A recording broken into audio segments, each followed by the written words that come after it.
journalists who are the special ones who get to tell everyone what they should think.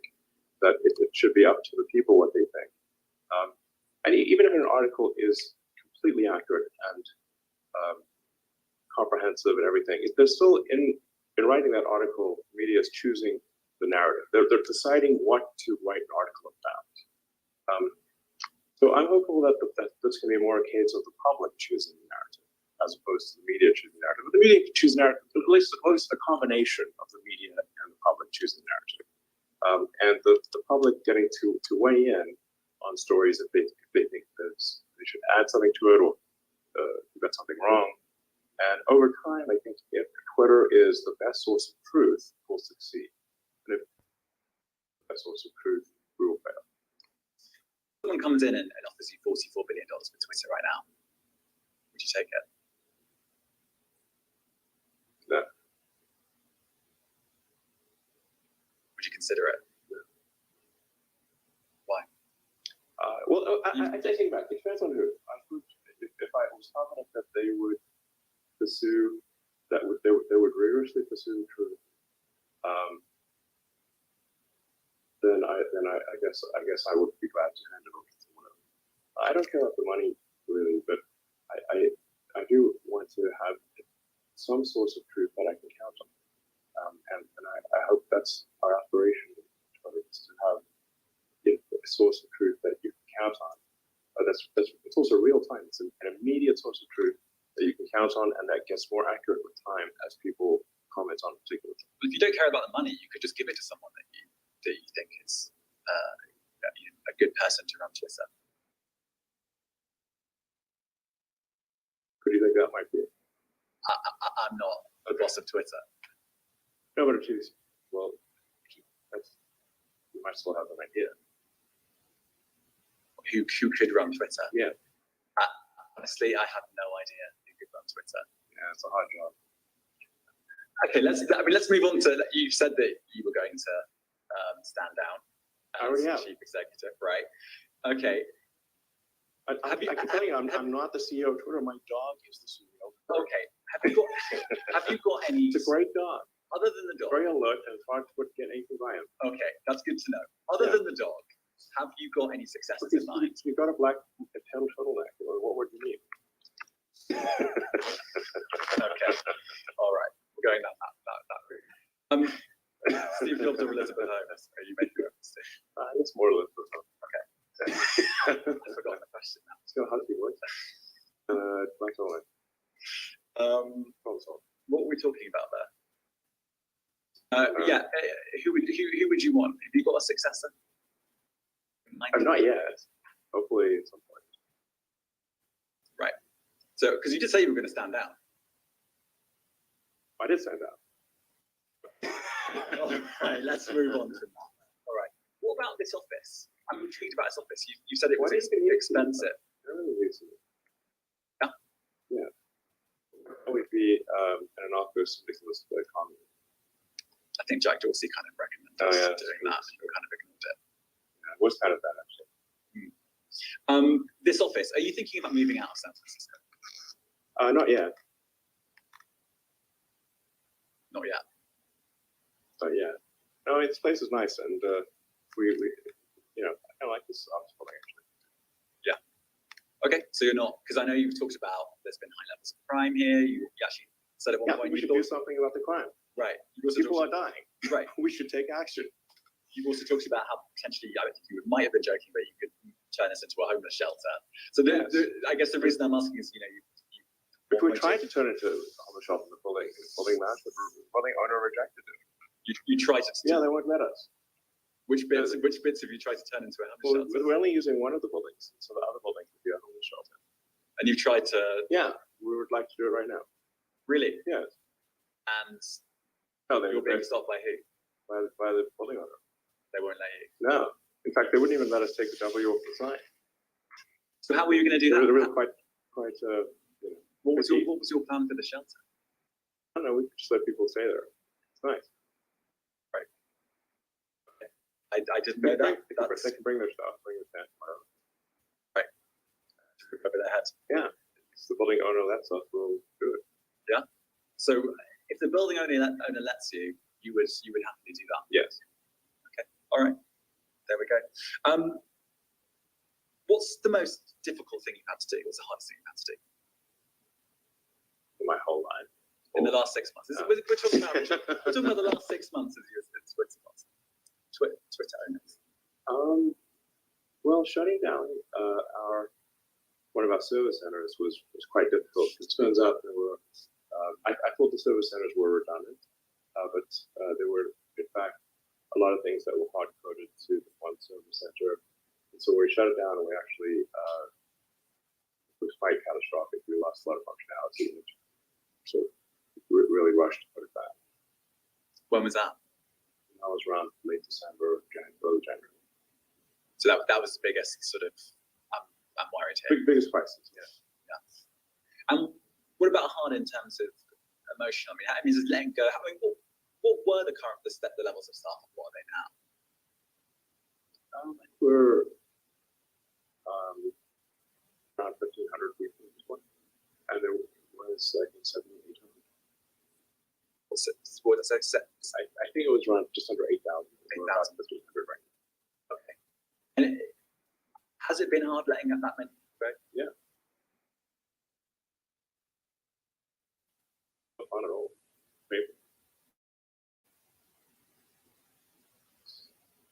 I mean, I guess in what way do you feel like you need to speak to people when they leave? It's not physically possible to speak to that many people. Has that? I mean, you talked about that being the most technical bit. Has that been the hardest thing in or is it? It's one of the hardest things. So. Yeah. Nancy Pelosi tweet. Go right back to the start. There have been, as an example of a few, there have been others. Do you feel like you're an impulsive person? I mean, have I shot myself in the foot with tweets multiple times? Yeah. Do you feel like I need bulletproof shoes at this point? I mean, you've definitely done that. The issue is that you're now a Twitter owner. Do you feel like you should look at your tweets more? You have a higher responsibility when you tweet something out? I think I should not tweet after 3 a.m. That's the rule. Yeah, well, maybe 2 a.m. That's the new rule. Yeah, something like that. Okay, so there's a blanket ban. I shouldn't. What are your Twitter rules? I mean, I've heard some people say never tweet when you've been drinking, or never tweet when angry. What are your Twitter rules? Well, I think those are two good rules. Yeah, don't tweet if you're wasted, or really upset about something. Probably. I mean, a good friend of mine actually had a good suggestion, and it has helped, which is that if you're going to tweet something that maybe is controversial, save it as a draft, look at it the next day, and see what you tweet it. That has been a good rule. Okay. So I've got a bunch of things in my draft folder that I'm glad I didn't say. I can't remember whether I've asked you this. This is my sort of wrapping up at this point. But yeah, do you have any regrets? I mean, I did what was like hindsight's 20/20, so a bunch of decisions that could have been made better for sure. But like I said, all's well that ends well. I think it's gone pretty well. So in the grand scheme of things, okay. I'm going to just check my list of things to make sure I've actually. I mean, if maybe this is something that people on the Twitter want to say, ask. We can ask them. That's on you. That's on you. There's 680,000 people listening. There you go. That's a lot. That is a lot. Let's see. How do we see? Okay. Let me see who. I'll just look at my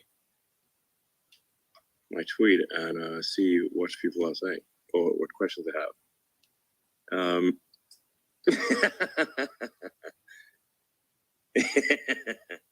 Do you like the BBC? Do you like BBC? Okay, yeah, we're not going to. I can't interview you. But if you like, do you like BBC? I know. I see what you're doing. I'm not going to respond to that. Okay. I think we can finish the interview there. If you want to continue, thank you very much. Well, come on. Show me you like BBC. Come on. I'm not engaging. All right. Elon, it honestly has been a pleasure. Okay. Talking to you. Well, same. Really has. And if you want to carry on answering questions on this, then go for it. But I'm not going to. Okay. Well, I'm just trying to see if there's like any good. There's a lot of comments here. I can imagine.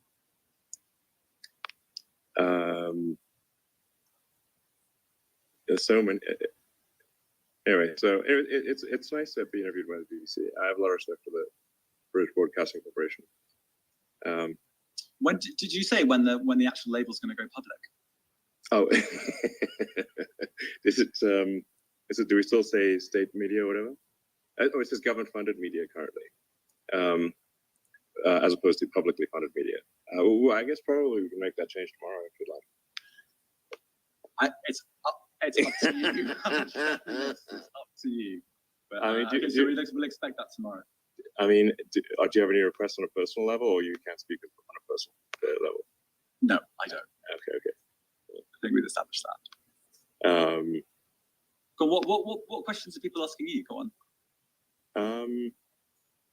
I mean, there's like a lot of comments. Let's see.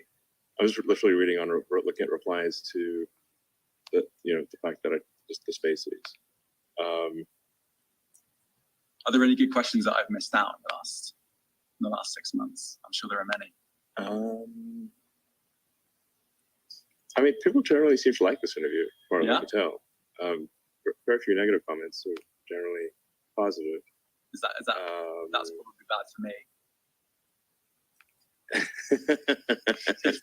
I'm scrolling as fast as I can to sort of see. I guess there's some complaints about Twitter Spaces needing some improvement. Let's fix Twitter Spaces is one of the comments. People like the fact that my dog Loki is the CEO. And I'm really just scrolling as fast as I can here. I guess my reflection on this interview. I'd just like to say I like BBC. Okay. You obviously find that very funny. I do find it funny. I think, honestly, listening to the interview, the answer about misinformation and saying, "Oh, we don't police misinformation in the same way," but because we try and get bots, because we try and take down bots, and we're effective at bots, there's actually less misinformation on the platform. I think that's a big factor. I'd like to ask you one more question on that, because that is quite a lot of people I think will be listening to this. Thinking, really, you're arguing you can police content moderation far less and end up with less misinformation. How first of all, we do have content moderation, so it's not like we don't. I've spoken to lots of people who've been fired. So lots of people have been let go. Gone from 8,000 to 15,000. The censorship bureau was let go. I don't think the sort of putting a thumb on the political scales in the far left just let go, because that's not right. That's not what you want for a public square. You got to have equal treatment for people from across the political spectrum. So, some of them are going to be upset about that. But like I said, my experience is that there's less misinformation these days, not more, and that the community notes feature is extremely powerful for addressing so-called misinformation.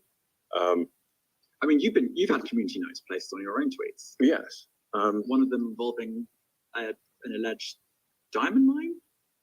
Diamond mine? A mine that what I think diamond it was a mine that your father part owned. Yeah, my father never owned a. So you're thinking of an emerald mine? Emerald mine. Yeah, I'd like to see a picture of this alleged emerald mine. Because you've been community noted on that tweet. Yeah. Did you know that? No, but he never owned a emerald mine. It's total bullshit. Not even a 50% stake. No, because in community notes. But first of all, okay. Do you think something like an emerald mine would have like some sort of property register? There'd be like a picture of it. It's not like you can say, "Oh, that's my mine." These things are hotly debated. If you've got something valuable, you have to have some property record, like a house. but much more important than a house. And yet there is no property record whatsoever. There is no picture of this mine whatsoever. It doesn't exist. It's fake. So it's a really good example then, because there is a community note on that tweet that says you said this thing on the X day, blah blah blah. So in that instance, the community notes didn't work. So you're saying that that's a way of solving misinformation, but you're literally saying one of those community notes is wrong. The community note may be referring to a thing where I went on a trip with my father to Zambia, but I never saw any mine or anything. So there's no mine. I'm not right, but at this point, I'm just saying the community note says it is. So you're saying it's this big, great panacea, but yeah, it's literally on your own tweet, the community notes, according to you, are wrong. If they're referencing an article, then the article may not be wrong, but they're still referencing. Yeah, but community notes is not going to be perfect, but it's the batting average of community notes I found to be extremely high. Right. So community notes plus getting rid of millions and millions of bots every day, I guess. That's what we're talking about. Yeah. That's what you think is tackling misinformation over content moderation. I think that's the bit that a lot of people will go, really? Yes, really. Well, look, the acid test is people will use the system and find it to be a good source of truth, or they don't. And no system is going to be perfect in its pursuit of the truth. But I think we can be the best, the least inaccurate. That's our goal. The least inaccurate. And I think we might be there already. If we're not there, we'll be there soon. Do you have? I've spoken to people who think this. Do you have a kind of message for people who think that Twitter has been ruined? Well, we have all-time high usage, so I don't think it has been. Some people think it has been. I'll tell you that. Yes, well, they're probably the same people who predicted that Twitter would cease to exist, and their predictions have turned out to be false. Okay. I know. I'm not going to ask you whether you think it's been ruined, because obviously you're not going to. No, I think it's great. That's way better. Better by a lot. I'm done with this interview. It sounds like you don't want to take any questions from the Legions of fans. So, I mean, I was just looking for, questions. You got any questions? Okay.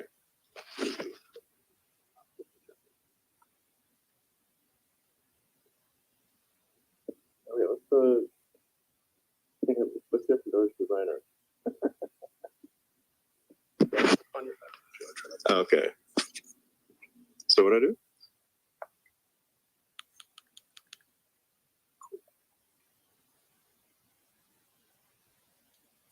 So tell me again. We're just getting some technical help for anyone who's listening. Doge designer's music. Okay, so should I? How do you unmute? He just needs to. Okay, Doge designer. If you unmute, you can talk. Hey, Elon, what's up? Can you hear me? Let's unmute Jason and David as well. I think and definitely Walter Isaacson if he does want to speak. I actually.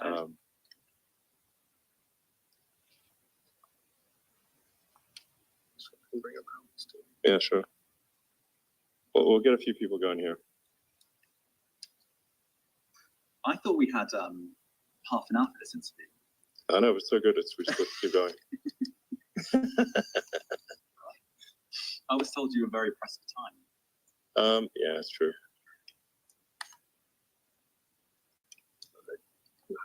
Alex, you can speak. Hey, what's going on? All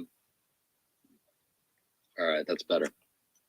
So my question actually had to do with more privileges or features for long-term Twitter Blue subscribers. One of the complaints I hear a lot is people who change their profile picture and not their display name, how they lose their verification badge.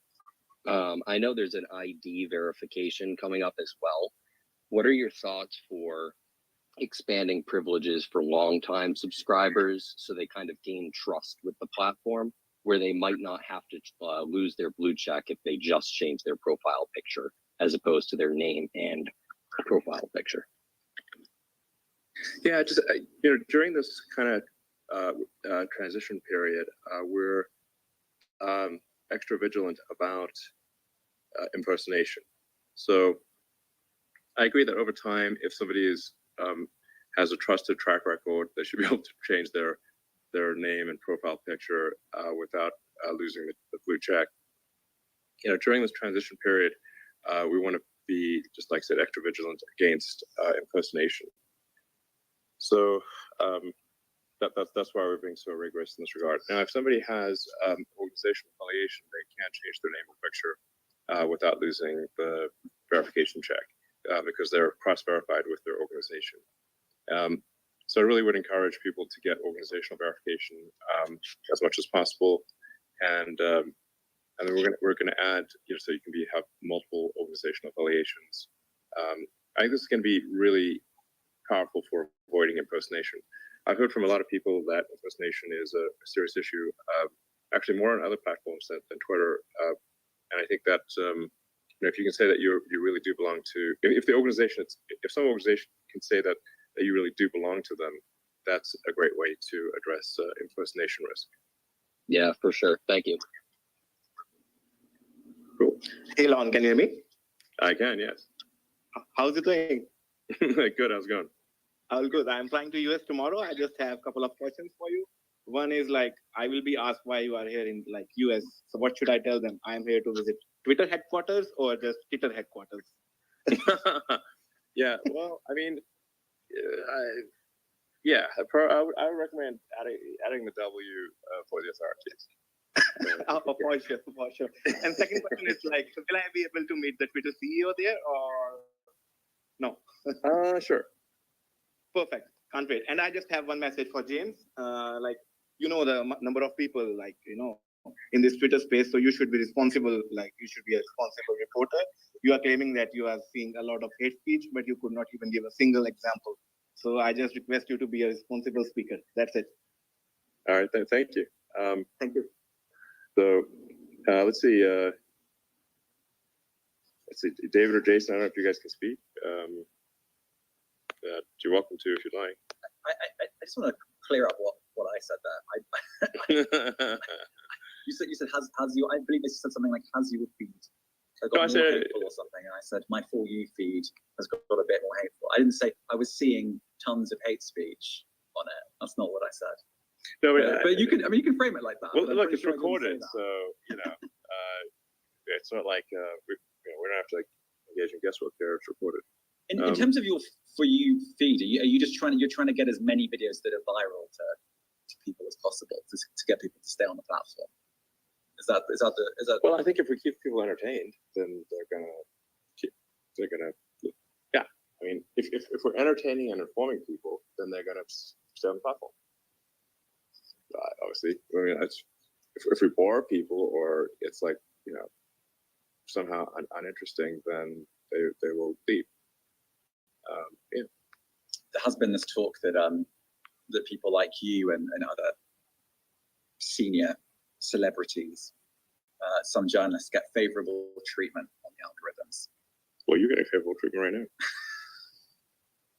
Do you give yourself favorable treatment on the algorithm? No. No? In fact, the algorithm is open sourced, so you can see exactly what's going on.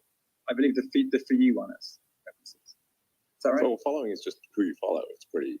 Right. It's no algorithm. It's just. There's still an algorithm. Yeah, there's still an algorithm. You don't see every single. No, in following, you should see all the tweets of people that you follow. If not, there's a bug in the system. Right. Just sequentially. When they tweet. Yeah. Yeah, following is literally the thing they say when they say it. But there shouldn't be any algorithmic interaction there.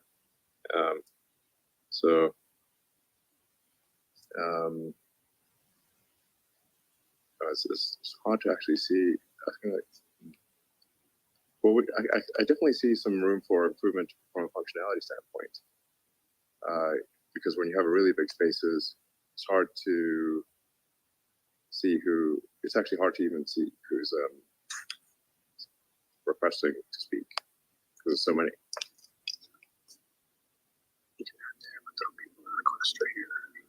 Okay, it's a long, it's a long list. Oh, okay.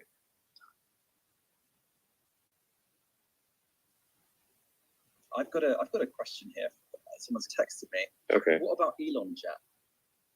What about him?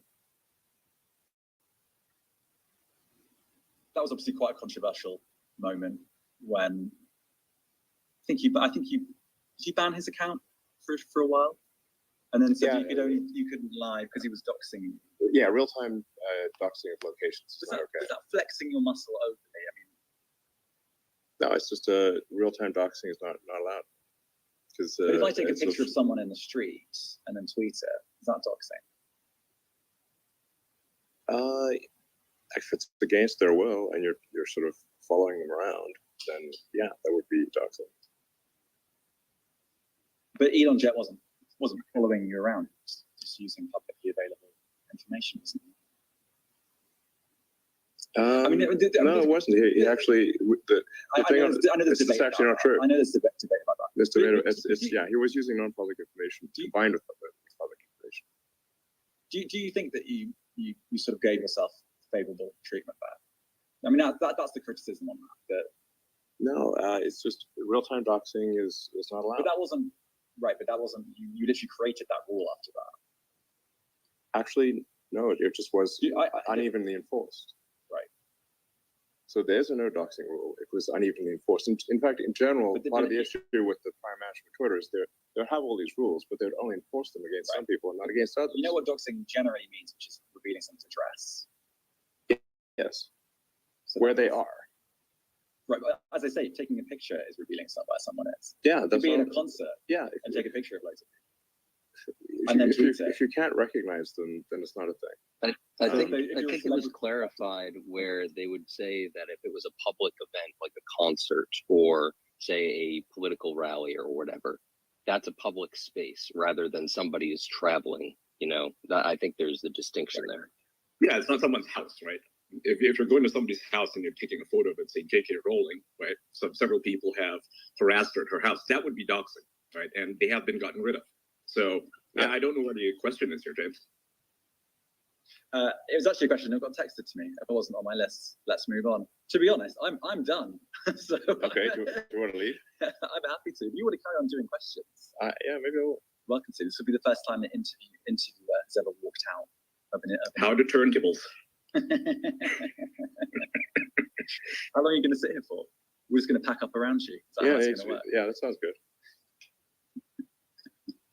All right, well, look, Elon, thank you very much for talking to me. You're welcome. So that was fun, Elon. I enjoyed it thoroughly. Sounds good. Well, this is really given me a long list of feature improvements that we need for Spaces. Oh yeah, I have a bunch of suggestions. Not right now, but I do. Being on Twitter Spaces every single day, there are a host of problems. First of all, where's the desktop app? Right, I want to connect with my nice microphone. Yeah, and the phone overheats. It's pretty good, but it's like a lot of things need to be improved. That's for sure. Oh yeah. There's a laundry list of things. All right, cool. How often do you stalk Twitter Spaces? I'm like, I'm sure you have like an alt account or something. Do you stalk Twitter Spaces? No, not really.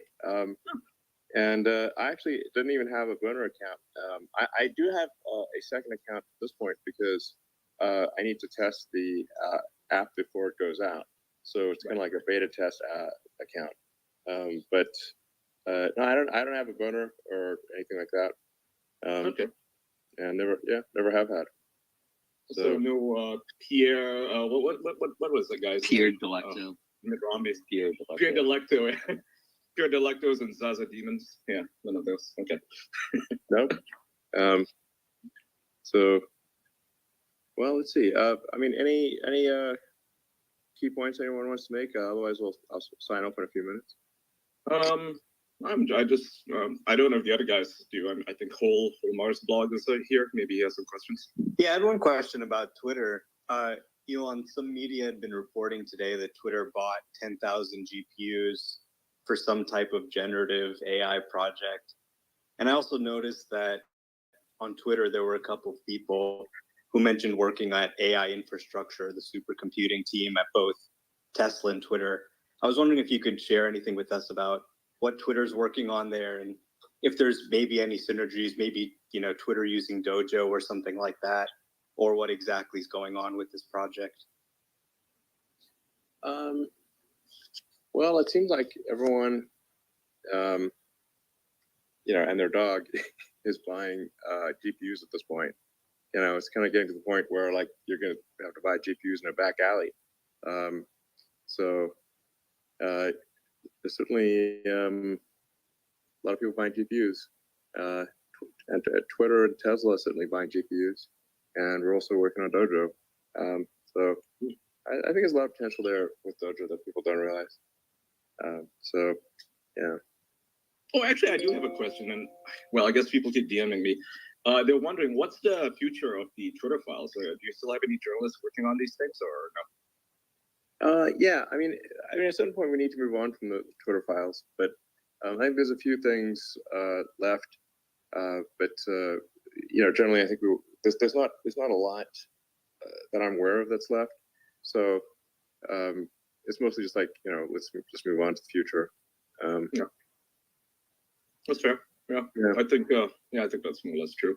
What are your thoughts on, you know, companies like Facebook, Instagram, TikTok kind of following Twitter's footsteps? You know, I think Facebook recently did a verification thing for $15, which is like double the price. But what's your thoughts on that? Yeah, like I said, my opinion is that any social media organization that does not insist on paid verification will be worthless. Because at this point, you take Instagram, for example, you can generate an infinite number of those pics using Midjourney. And, you know, for free. Well, not for free, but for very little. And you can get, at this point, modern AI can pass, you know, any human verification test. So the only solution that I can think of is to increase the cost of fake accounts. So if somebody's paying on the order of $8 a month, that's $100 a year, and they also need to get a credit card and a phone number from a reputable carrier. So then like it's much harder to create like 1 million bots. Whereas if you don't require those things, it's trivial, frankly, to create 1 million bots. And they'll all seem very human, and will take very little computing effort to do so. So that's why I think basically any social media that does not require paid verification will basically cease to be relevant. Makes sense. Speaking of generative content, is it possible for you guys to add a flag that says that, hey, this video or this image is, you know, for like I make a lot of AI generated content, and a lot of it looks real, right? I put one of Donald Trump making out with Gavin Newsom, and a lot of people thought it was real. Yeah, I mean, it's on the timeline, right? If you have anything, it looks pretty real, right? And yeah, including the voice. Like can get the voice matched Yep. and the video matched. I mean, it's really getting to the point where it'll be quite easy to generate extremely realistic fake videos, images, so forth, and voice. Yeah.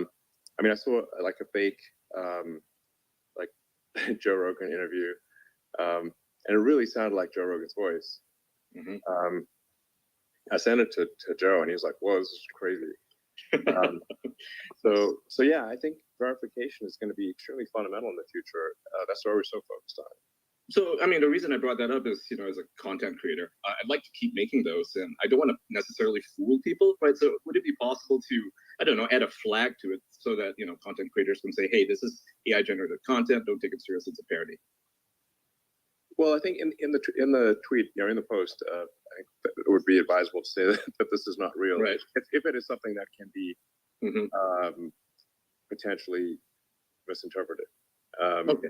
So it's on me. I mean, it was crazy how viral that you know, picture of the Pope with the, you know, awesome Balenciaga. Yeah. Yeah. Yeah. Oh, there was one of Joe Biden falling off the airplane. I mean, I knew that one. that was good. You could also. Well, I mean, honestly, this is like the best advertisement Balenciaga's ever gotten in their entire history. Like the Harry Potter Balenciaga Demon Flying Fox one was genius. Oh, That was but- amazing. Work of art. He made a D1 today. Yeah, Lord of the Rings, I think. Yeah. Yeah, it's amazing. And actually, even the AI fashion is great. Right. I mean, if I was a fashion designer, I'd be taking ideas from this because the stuff it makes Absolutely. is actually original, right? Yeah. The AI fashion is incredible. Yeah. So I mean, just can we just like print that somehow or make it, because Yeah. it's amazing. Maybe you should patent the idea, just have like an AI fashion generator thing that prints them out, and it's like I think there's Craft or something, right? Like the clothing manufacturer thing that you can sort of do it at home. Yeah, patent it. You can make so much money. Well, I don't really believe in patents actually. Okay, really make it open source. Yeah. So, but yeah, I mean, there's really some amazing AI generated clothing. It's really cool. And that I really love that one with the Pope, and that went viral. A lot of people thought that the Pope actually had that outfit, which is not like totally out of the question because there's a lot of amazing fashion in Italy. So it's possible that some fashion house made a really epic coat for the Pope. And but that was obviously AI generated. I mean, we're headed into a weird world here. We are. Where Video like, games. like trying to figure out what's real is super hard. Yeah, I mean, I fooled millions of people of the one of Joe Biden falling off the airplane. So I mean, anything's possible, right? Well, I mean, he has slept a few times on the stairwell, so the stairways. But that's it's quite believable in that situation. So, a bunch of things like very close to the truth are. It's quite reasonable to expect that people would interpret that as possibly true. So yeah, I think just verification that an account is real, that material is real. The what is real anymore is an extremely fundamental question. The post-truth world, right? I mean, that's what Bill Clinton used to say. Yeah. So, here at Twitter, we're going to be very focused on, figuring out what's real, and if it's not real, then trying to address it. I mean, I think Nick Thorner has been doing a great job of covering the news, right? Like 4 hours ahead of the AP. So I mean, that's a big plus for Twitter that you have citizen journalists now who are able to cover this stuff hours before anybody else. Yeah, I mean, if you want the real time news, this is the best place. Is Twitter. And like I said, any given source of information is going to have some degree of inaccuracy, and we can just aspire to make that as small as possible, and iterate towards being closer to the truth over time. That is our goal. That's a good goal. Yeah, it's a good goal, but we're definitely not going to assert that everything we say is everything you see on Twitter is true, because it isn't. I think once you view very skeptically any organization that claims to be completely truthful, so because they're not, and so that very claim is false. So I think it's important to reflect on what mistakes we're making and try to make fewer of them in the future. Yeah, unlike the media. Could you tell us about X Corp? Is this just something that's like a legal thing that you had to do, or is there maybe something more to it? There is something more to it. You want to tell us what it is? Like I said, my goal is to create X the everything app. That's the goal. That's what we're working towards. Nice. And Twitter is the first step? Yeah, Twitter is an accelerant to X the everything app. What does that mean? What does it mean? Well, I guess you'll have to stay tuned to find out. Oh, I love it. For another episode. I've canceled my Netflix subscription because Twitter's taking my time. Yeah. Thank you for that. Like, it's very entertaining. Very entertaining. It's very entertaining. I was thinking like Twitter does make me miserable at times, but it actually makes me laugh as well. And and I think if it's sort of entertaining and informative, and then we're doing a good job. There's a difference between Twitter and TikTok, because TikTok is mostly passive entertainment. You're just watching videos, right? But on Twitter, you're interacting, you're saying things to people, and when you tweet at a celebrity, there's a pretty good chance they read your tweets and they get irritated by it. Let's say you're trolling them. which is what I do. So, I mean, it's good. It's fun. Having that reaction, it's like playing a video game, but better. Yeah, totally, exactly. I mean, honestly, this is Twitter is troll heaven. Oh hell yeah! and a lot of the media is going to hate it because they want to control space, safe space. It's totally troll heaven on Twitter. And the thing is, like, even I even get trolled, and I'm like, God, why did I get trolled again? That was really bad. Right. Yeah, Sure. I get trolled every day, and it's like, well, part and parcel of being on Twitter. Yeah, It's fine. totally. It's worth it. On that note, did you see the guy who got charged for a meme on Twitter? What were your thoughts on that? I know you commented on it. I didn't know if you got to look more into it. His name's Douglas Mackey.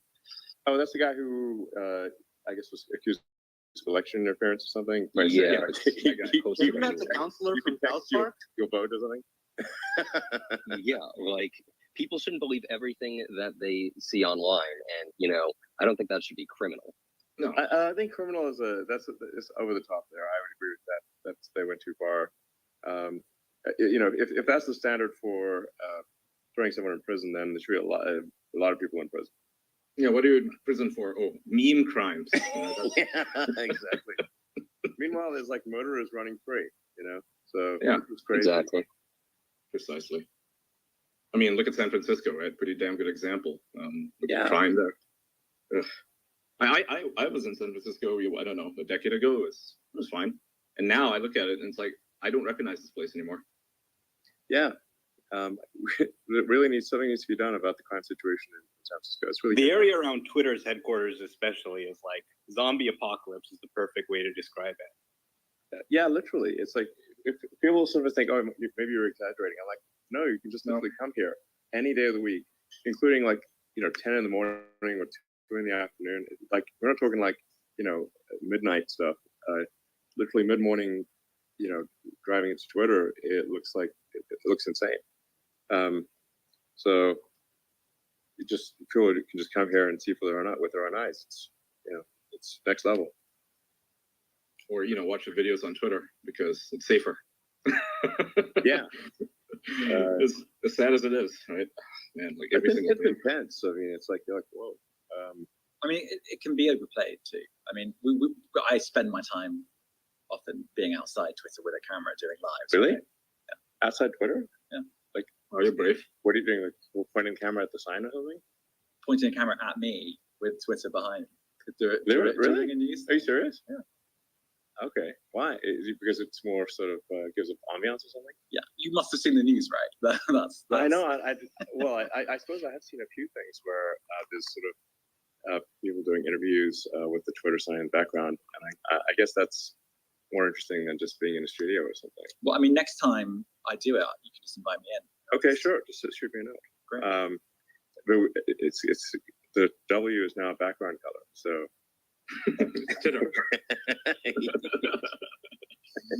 Look, I held a poll, and there was a strong yes on Twitter, removing the W. Right, you got to abide by the people. Vox populi, Vox stay. Exactly. In certain exceptions, not all as we've already established. No, I said I would appoint a new CEO, and I did. It was my dog. I don't know why people have. What do you get against dogs? They're fine. Dogs are great. They hate dogs. Only dog haters would be opposed to making the dog CEO.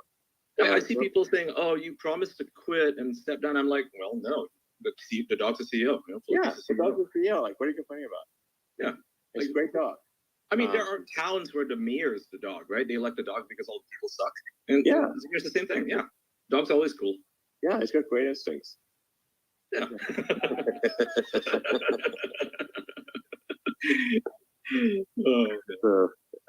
Anyway, I hope people have a good time on Twitter and learn things. And like I said, the acid test is undergraded user time, and if it's undergraded user time is growing, then we're doing the right thing.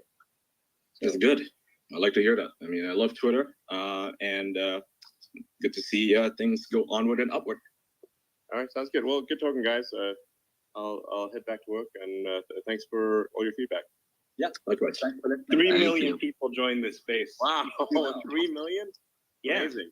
Yeah. Dang. People really like that part of the interview where you started interviewing them. Doing more often. Oh yeah. Oh, You're good at grilling. This is Elon Musk interviewing the BBC. I'm still here. by the way. Wait, Still here. you can still hear me? Oh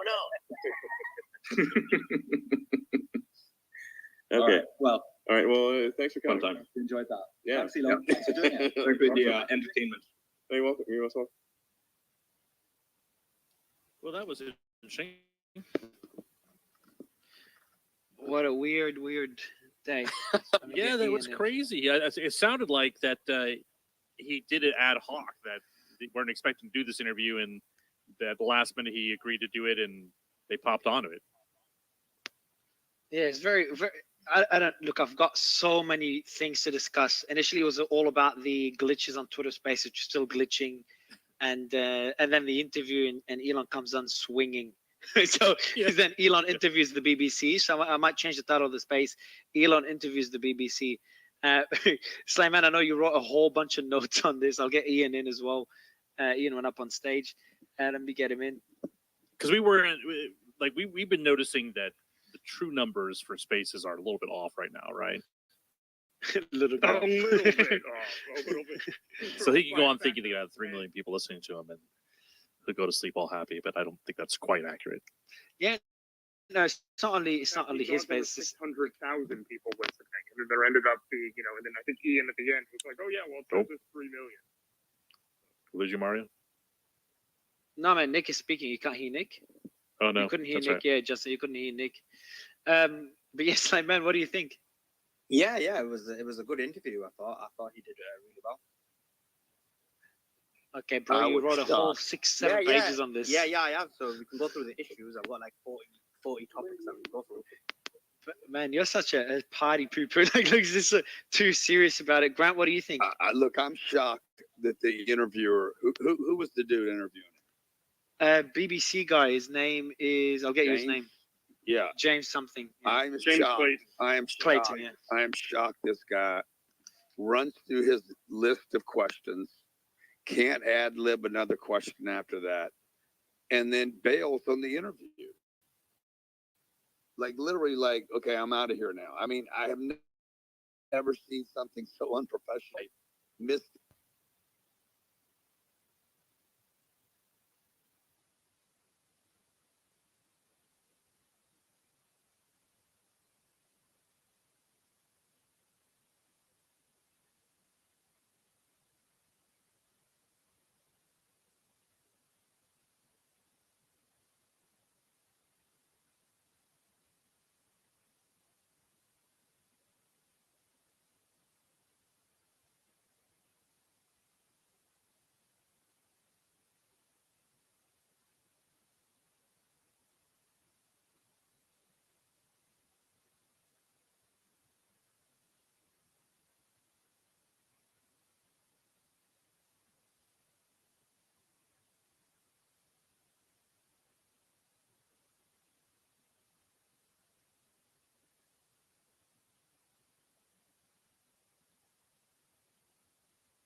And obviously Elon then conceded and said, "Look, well, I'll change it to publicly funded." But in reality, he shouldn't have conceded.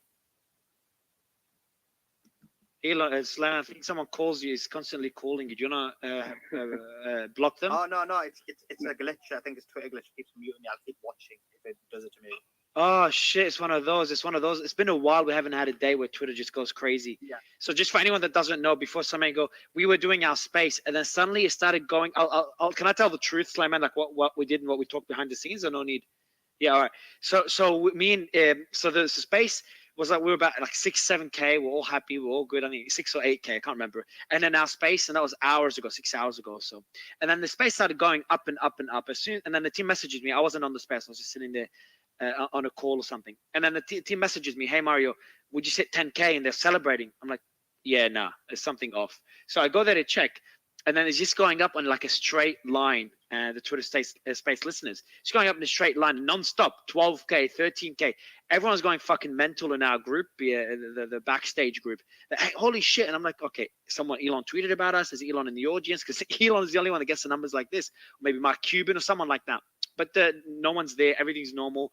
Comments didn't go up. Impressions didn't go up. Just the listeners going up and up, and it just didn't stop. After 2 hours, like up to 50K, and they're like going crazy. And I'm like, all right. I call Simon behind the scenes. I'm like, man, like something's off. I know other spaces are glitching, but everyone's gonna watch us. It just doesn't look good. He's like, no, man, the numbers are good. I'm like, bro, no. We end it. I'm like, look, let's better end it. It just doesn't look good. Something's off, and then people start, coming up with stories and shit. And then we end the space, and then a few minutes later, Elon tweets, "Hey, I'm doing a Twitter space with BBC." I'm like, all right, cool, no worries. Let me go do my biohacking and shit. And then I'm in the bathroom. I'm thinking I see on my phone, Simon messaging me a screenshot. All the spaces suddenly are like 100x bigger listeners. Every space has like 100,000 people. So there were more people in Twitter spaces than there was on Twitter itself.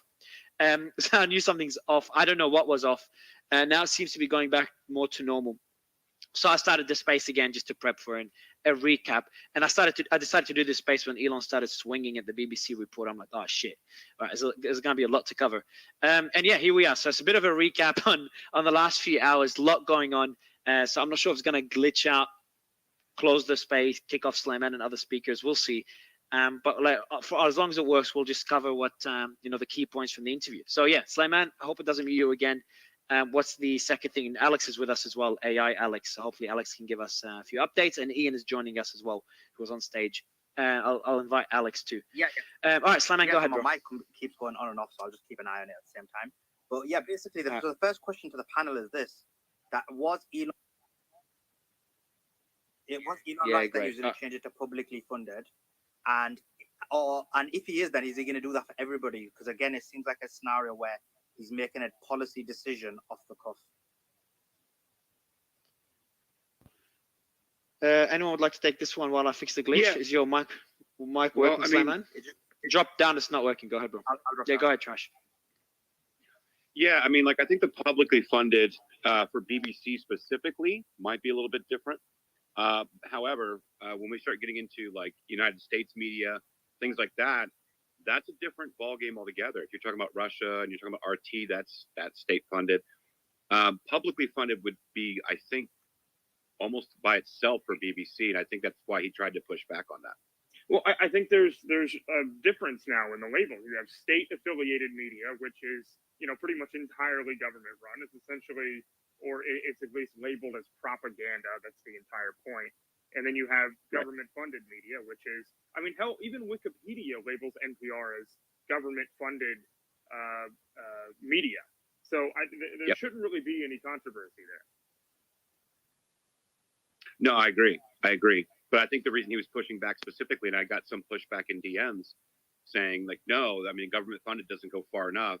And I think we have to be very precise about this. And Elon even said on the space, he's like, okay, government funded for BBC. That's more precise. We're just trying to be precise. I think that was a fair answer to the question. All right, what was another highlight, guys, while I try to fix the glitches?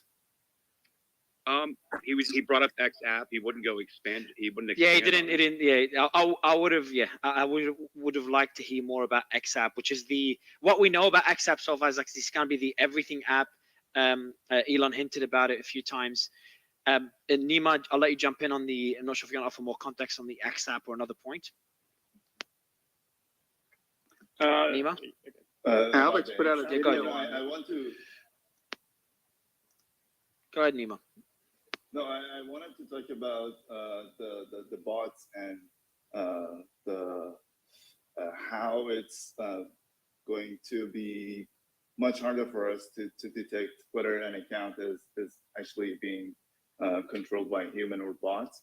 And today I'm really worried because I think Elon or like maybe people close to him are using this in their advantage to show that the number of active users are. Some people mention this, yeah. So yeah, but Nima, we don't know. Like Alex, you're very techie, Web3 AI.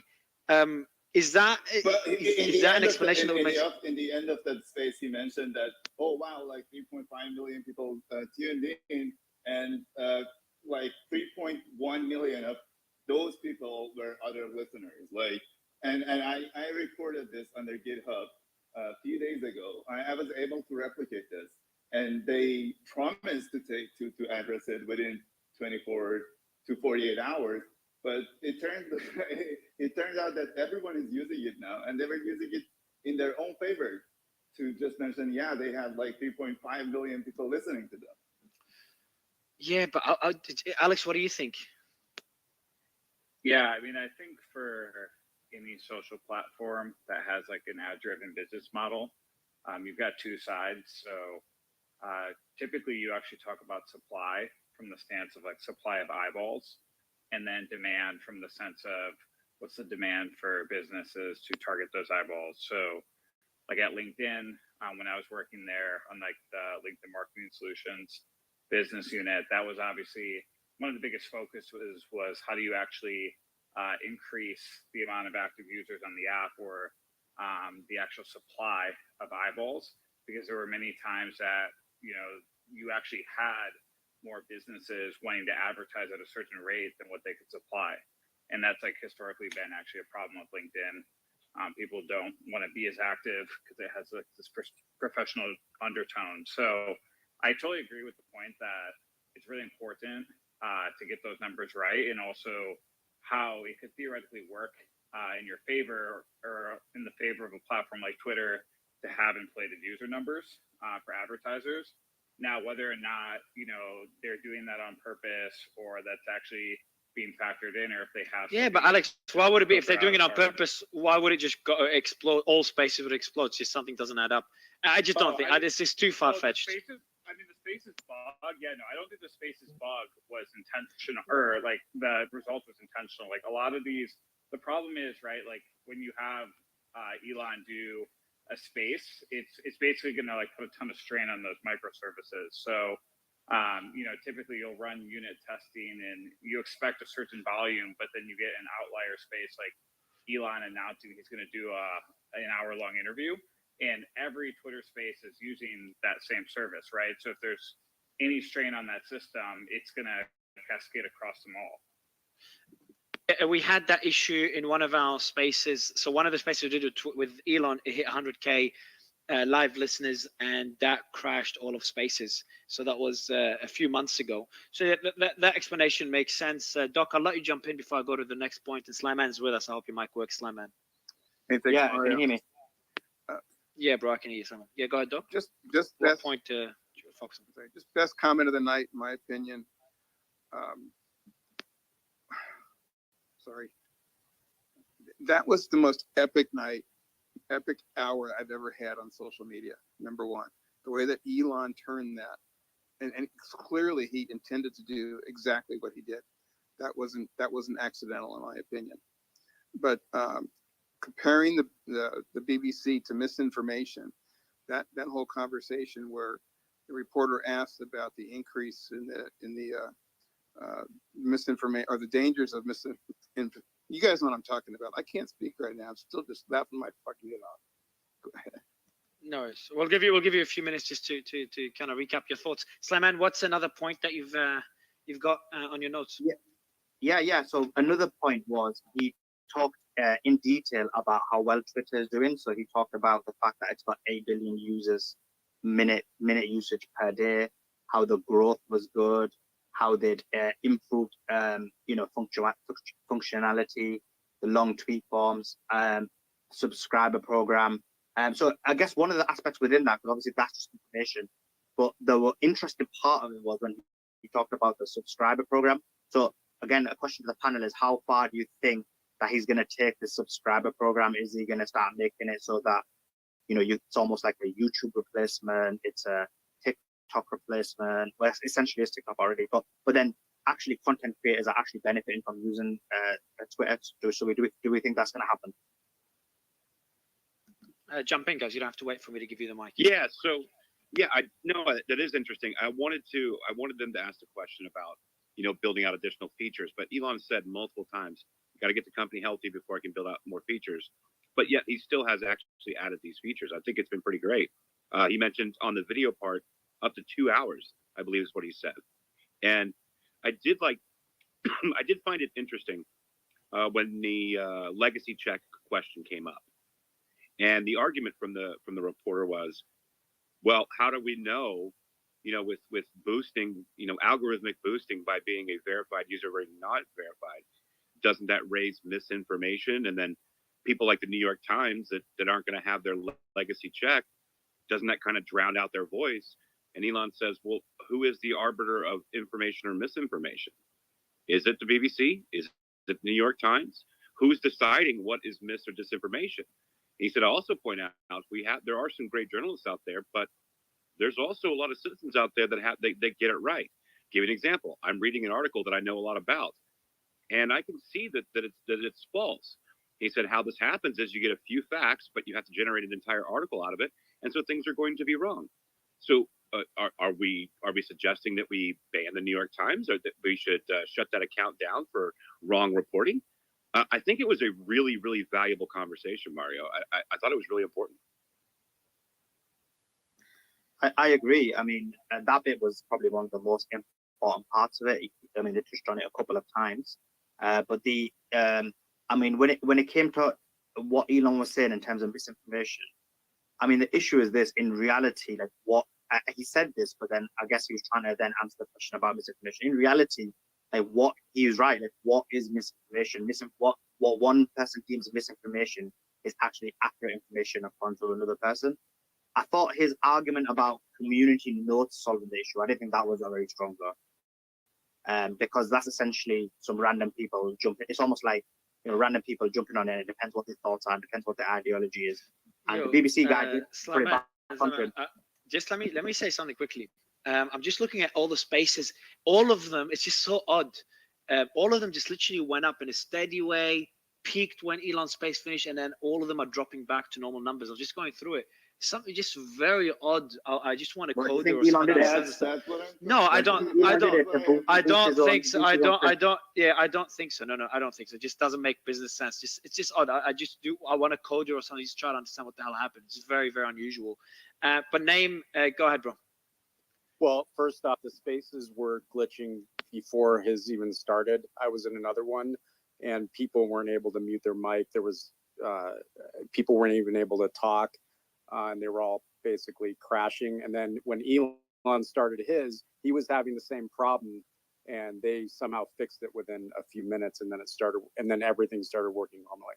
So what I wanted to say was, I guess I wasn't expecting it, but the reporter from the BBC, and Suleiman, you'll probably agree, but he seemed to have a very sort of biased questioning. It wasn't objective. Like his questions were, well, what are you going to do about misinformation? And then when he got into and he said it, and we can go back and listen to it. He said, quote, I'm seeing a lot more hate speech or hateful content on my feed. And, or what was the other thing, like, semi-sexist, whatever. Sexist. Yeah, and then Elon pushed back really hard with him. I don't know if this guy was understanding who he was talking to or prepared for that, but Elon pushed back immediately, and the guy, basically the wheels came off right there on that interview, and it actually started getting very tense. I thought it was not going to last long because they kept going, and then the guy didn't stop. He then asked, well, "What are you going to do about COVID misinformation?" And then Elon said, "Well, what has your network done about their COVID misinformation?" And talked about the vaccine injuries and all of this. He said, "Are you guys going to take your content down?" And so it was a really good back and forth.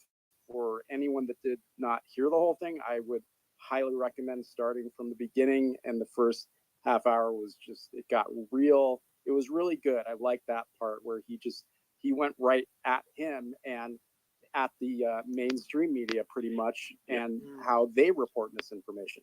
I mean, you've been too generous about BBC though. Sorry, Nick, I'll go to you. You've been too generous about BBC. I mean, he was being too generous about BBC. I mean, there's like a joke of a paper which provides misinformation all the time. Nick, go ahead.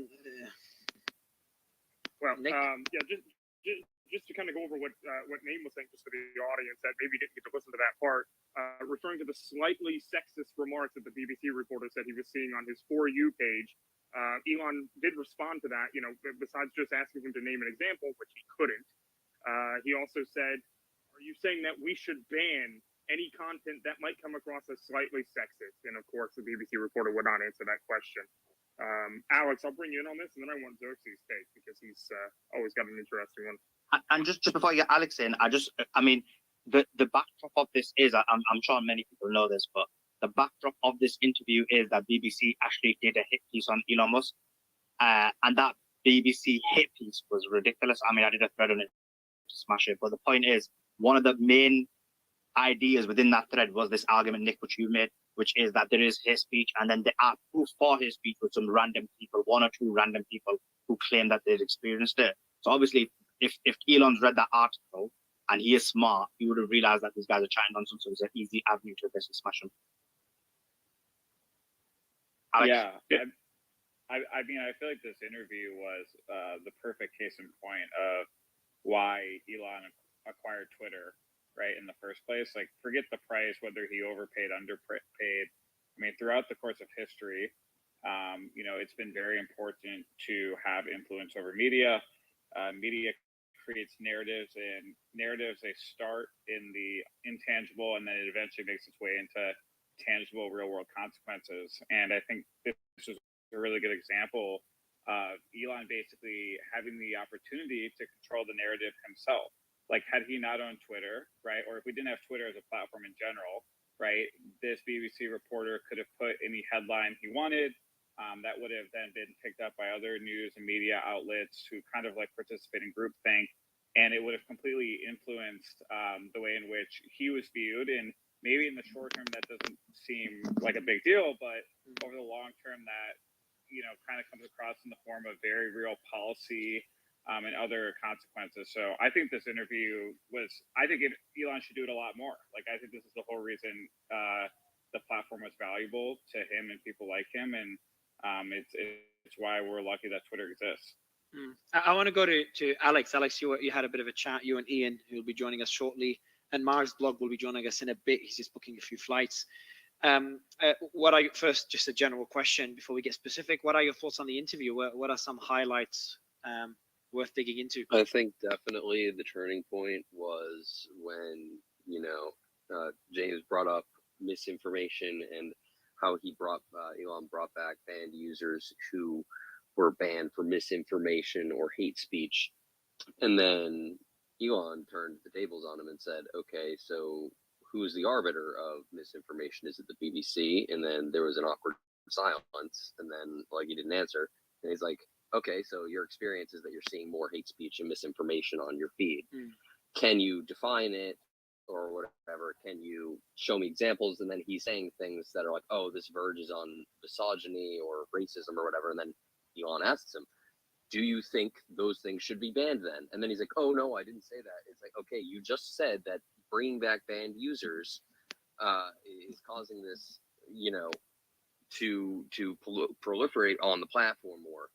And then in the same breath, he's like, oh, well, I don't think they should be banned for it. So where's the issue then? So I think that was really the highlight, because he kind of, retreated after that. And then, would you? I have a question, Yeah. Alex. I have a quick question. Do you think James and I've got a few questions more specific to Twitter itself because I know your story and maybe you can kind of link it to your story and when it's relevant to the question. But just to kind of finalize James as an interviewer, do you think James was a good interviewer, but Elon just outsmarted him and outplayed him, or just James was a pretty shit interviewer? I feel like, well, number one, to give him a little credit is that it was a kind of a last minute interview, they said. So I guess maybe he didn't prepare. Fair point. Yeah, he didn't prepare as much as he should. Because I feel like he would have had, some prepared questions on those points if he was going to bring up misinformation as an issue, how he would have examples that he had seen on his feed. Because then, like I said, he didn't have on-hand examples, and then he shifted to, oh, well, I don't use that feed anymore. Well, okay, then he just kind of solves his own problem. If you don't want to see new content that you don't follow, then don't use the For You feed. It's an option. Elon is making and empowering users to make their own decisions on the platform. If you don't want to see something, block them, mute them, or don't use the For You feed if you don't want to, see tweets recommended. And guess what? If the reason he's seeing those is probably because he's engaging or seeking out similar content. If you notice, if I engage with someone I don't disagree with, like Adam Kinzinger or whatever, if I reply to his tweets, I'm going to see similar tweets to that tweet that I engaged with. So it doesn't matter if you agree with the tweet you're engaging with. If you're engaging with it, then Twitter is going to serve it because they see that you're engaging with that content. So they're going to recommend it. So a lot of that can be stopped by, not interacting with content you claim you don't want to see. But I think it's just, people complaining and acting like it's on the platform to filter that for the user rather than the user to filter for themselves. That's the point of lists. That's the point of all these additional features that they're creating. Yeah, well, Trash, before you jump in there, I want to mention this interview was actually scheduled from this morning. James Clayton tweeted out and said, "This morning I asked Elon for an interview about his first 6 months in charge of Twitter, and he said yes." So the guy had at least 12 hours to come up and formulate some of these questions, but couldn't do it. Couldn't find any. Nick, I fucking love it. I remember Nick, the early days of you jumping on Spaces, and now you're like a fucking journalist catching on every single detail. Like he actually said he has X number of hours and 28 minutes and 34 seconds, Mario. So that's enough time for any human being. So Simon, I know you were jumping in with a question to Alex, but Alex, do you mind if I ask one more quick question, Slayman? Okay, I'll take that as yes. Alex, in terms of monetization, I think Elon did touch on that.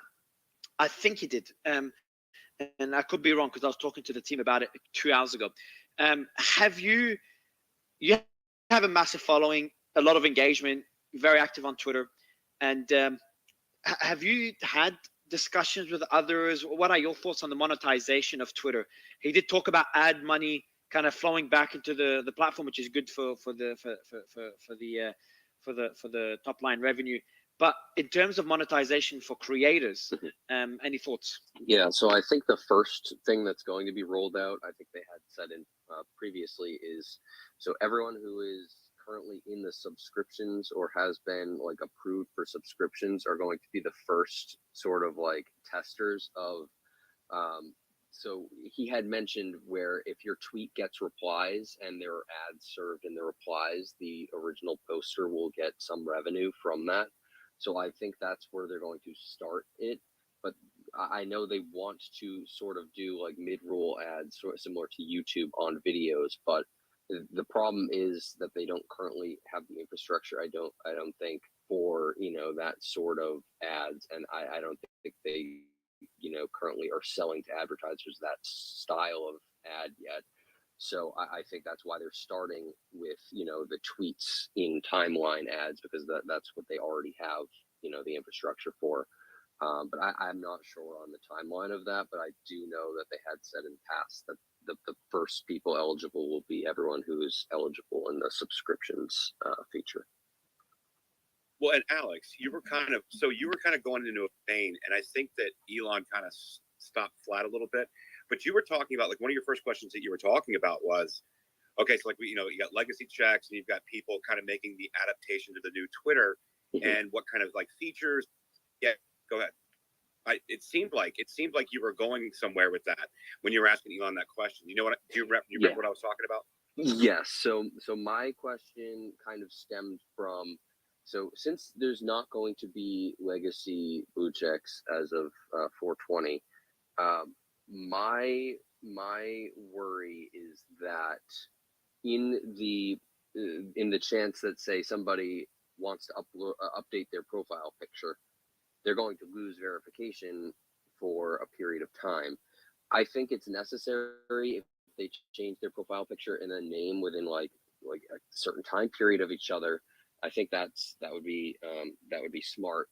But if it's just a profile picture and no name change in the last whatever days, I'm not sure the correct number there. I think they should be able to keep their blue check. And my point to him was to ensure that it's not abused. Make people sign on to, say, the year plan or whatever, because then if somebody really wanted to impersonate someone, they'd have to spend $100 something to impersonate someone and then get suspended. Hey, how's it going? So the real interviewer of Elon is now on.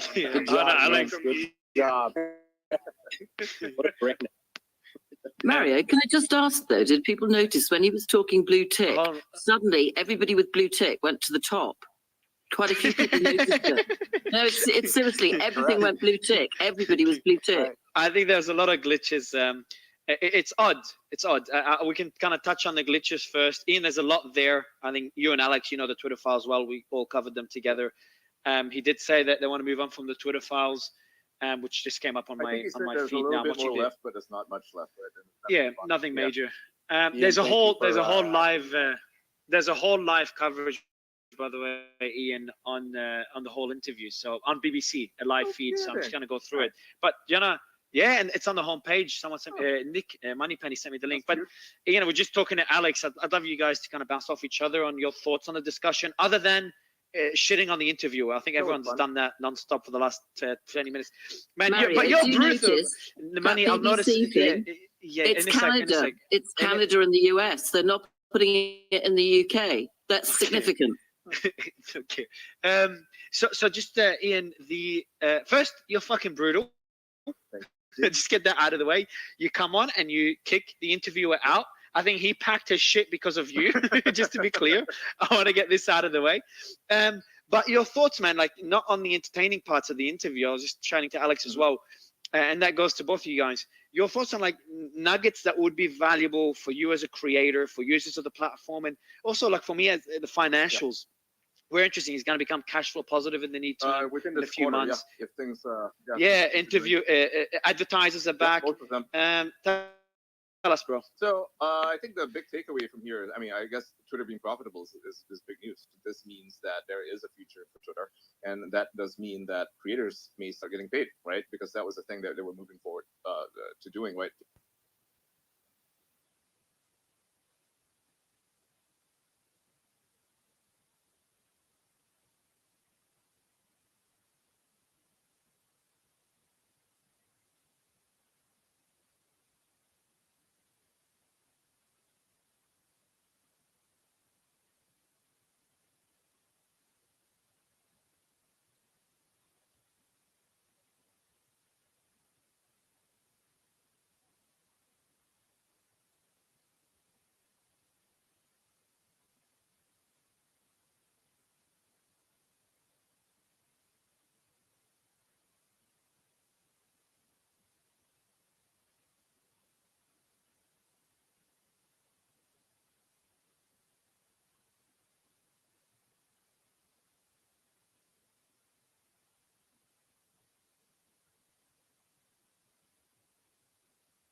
it, whatever, right? And that tells you if you're active. So if you're refreshing the thing, I think what they do is the easiest way to do it. Let's say, because if you're on a browser, right, it's going to be slightly different. So I think what they do is they check the refreshes. If they see that your account is refreshing a lot, you're refreshing every 2 minutes or whatever, that counts as activity. So yeah, it's pretty easy to measure. Pretty easy. Yeah, and Elon, Ian, sorry, go ahead. Elon. Yo, you just called Ian. That's cool. Oh, I had people like you just made Ian's day. In my replies saying, "Don't interrupt Elon." I'm like, I'm not speaking. This is Slayman. You just made Ian's day. Mr. Musk, I think Slayman has a question for you. I think His Highness has a question for you. Forgot that. Yeah, it was. I've actually forgot my question. Let me just Trash. Go ahead now. Let me remember. We were talking about satisfied, dissatisfied engagement. We were talking about eyes on the app. We were talking about kind of like the updated eyes on the app and how much more time it's up. That help, I hope. Okay, so one of the other things that he did point out, and again, this is going back to what he was talking about, was the incentive. And Alex, he left the stage. Dang it! I was going to talk to him about it because he was talking about. Oh, he's still on stage. I think I can see him. Alex, yeah, he's still on stage. Yeah. Oh no, not Alex. Okay, the other Alex. Sorry. Alex Valatis. Yeah, the AI Alex. Okay. But Alex. Alex. Sorry. There's a cool Alex and the Alex I don't know. But yeah. So one of the things that I was talking about specifically was eyeballs, on the screen. I've spent an extensive amount of time on here, and I can tell you, I've had Twitter. Well, I'm not going to say how many accounts I've had, but this is not my first. And I've never spent that much time on it because every time, any information that I was looking for was being censored, suppressed, deboosted. Yep.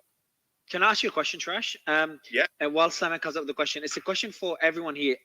Ian, whoever used to do spaces and has been doing Maze, you do spaces and have been doing spaces for a while, and anyone in the audience that does spaces, I'm curious: has spaces grown? Because obviously my experience could be different to others. Has spaces grown for you, or is it smaller than what it was 3 months ago, 6 months ago, and 12 months ago? I think it's grown. It was tremendous. Yeah. Really. It was primarily because. All right, guys. So who would like to go? Yeah. Maybe Trash. You want to go first, and Ian. Yeah. And then Maze. So I pretty much pinpointed it to the Clubhouse crowd coming over. Right. It was when Clubhouse crowd started migrating over is when it really blew up. Because I didn't used to take these seriously a year and a half ago. I was just kind of hanging out, maybe talking with 50, 100 people, and then started taking it seriously. Started doing data dives, and then started meeting a lot of folks that migrated from Clubhouse. Sorry, Josh. When did the Clubhouse guys or peeps come in? Within the last months at most.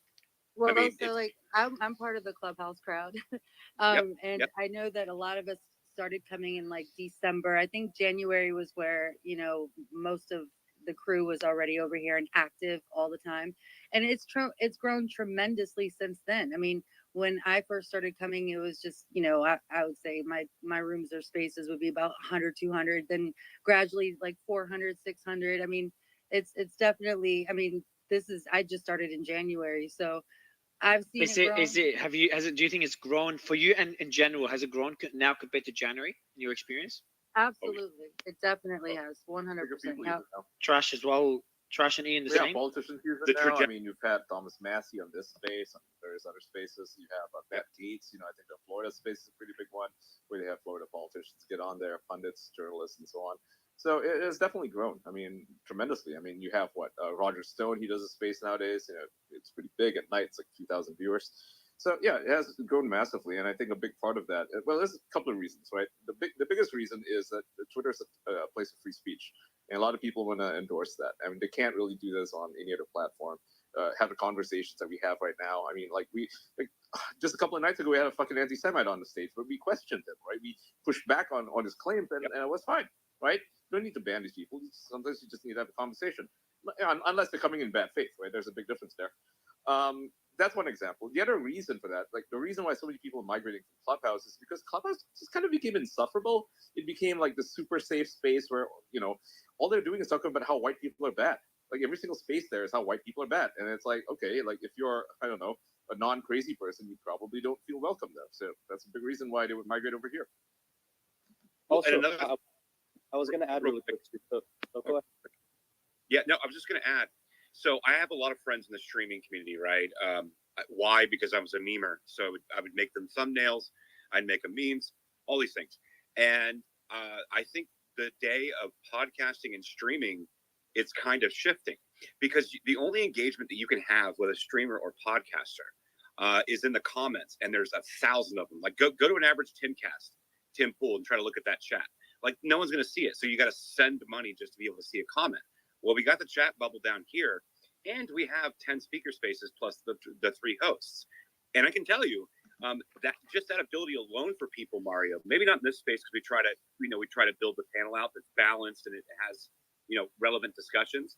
But the other spaces are very, very popular with people because they, for once, can interact with other people and have a conversation, even if it's somebody that's talking with what Ian was talking about, and it got crushed.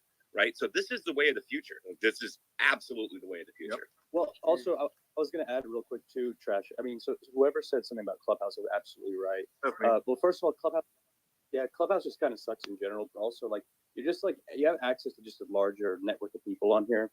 The other thing is like, I started doing spaces as soon as they opened. Like, it was just me and like a close group of, it was like, you would just see a bunch of spaces. It was either crypto people or like, it was like people doing it was like 5 or 6 people in a group.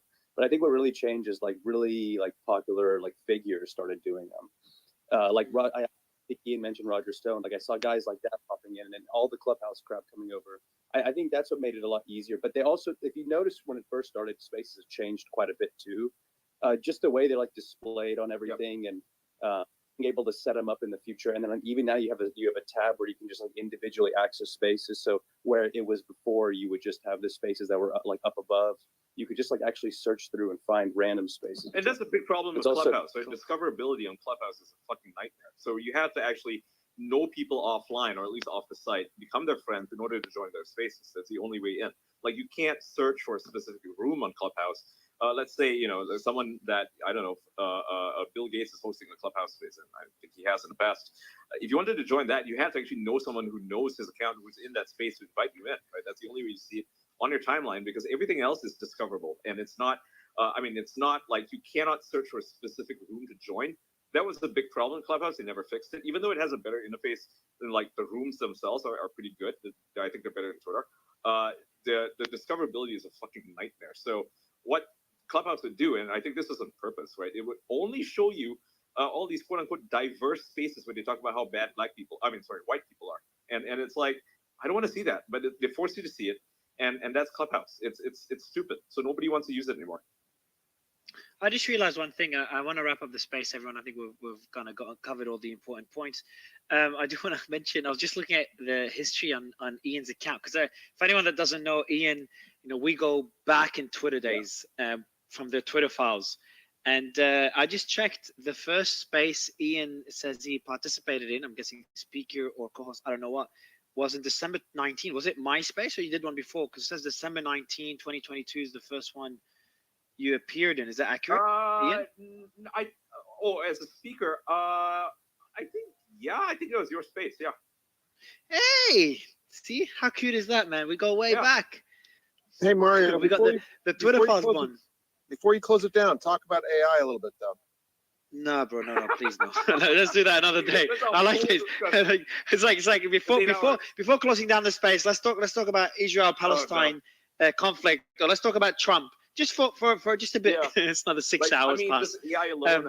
I think one thing that was interesting that was brought up in the Elon space earlier was Holmar's catalog. He pointed out that Twitter has purchased 10,000 GPUs. And GPUs, if you guys don't know, right, the tensor cores in a GPU, whether it's NVIDIA or AMD, it's going to be used for AI, right? It basically generates AI, right? It helps do calculations. Elon did not specify what it's going to be used for. So that is very interesting that Twitter bought 10,000 GPUs. What's it used for? We don't know, but he bought a ton of them, right? And Ian, it pisses me off. I swear, like he's always so many steps ahead, which I like. People I respect that we're benefiting from this. Sitting on his ass, Yeah. He's like sitting on Twitter. No, he's got. But Ian, it pisses me off because like I'm trying to get close. Like I want to try to guess what's happening. Like I'm sure he's he says he's monetizing Twitter Spaces, which I don't really care for, but I'm just saying what he said. That's a big focus on adding video, and then he talked to Logan Paul about putting in that TikTok competitor. I forgot what it's called. Bringing that back to life. Fine, yeah. And then I'm like, cool. When is that coming? When is that coming? And suddenly he's like 200 steps ahead. I'm like, fuck! It's just too fast. But it's, it's a good thing for us if we're going to be using Twitter. Anyway, guys, I know we can go on forever. Appreciate you all coming in. Ian, Alex, you guys did great on the panel. Mr. Musk, you did great as well. And Slayman, any quick words? I don't think it's worth it, guys. We'll see you again tomorrow. Get some rest. And seems Twitter's back to normal. It's like the numbers were crazy before, and now everyone had 1 million listeners. Now suddenly it's gone down to 100. He was listening to all the people's feedback. All right, guys. I'll talk to you later. Thanks, guys. Bye.